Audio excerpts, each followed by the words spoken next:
छोट्या पडद्यावरील पारू ही मालिका सध्या प्रेक्षकांचं भरभरून मनोरंजन करत आहे।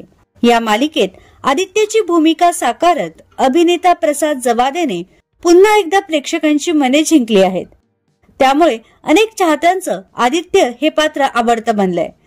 आता प्रसाद पाठोपाठ त्याची पत्नी अभिनेत्री अमृता देशमुख ही देखील लवकरच एका मालिकेतून प्रेक्षकांच्या भेटीस येत आहे। आजवर अमृताने मालिका, चित्रपट, नाटक अशा सर्वच माध्यमातून उत्तम कामगिरी केली आहे। आता पुन्हा एकदा अमृता चाहत्यांना हसवण्यासाठी सज्ज झाली आहे।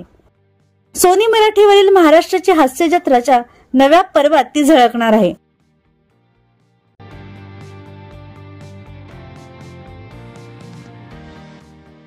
तर तुम्ही अमृताला महाराष्ट्राच्या हास्य जत्रामध्ये पाहण्यास उत्सुक आहात का?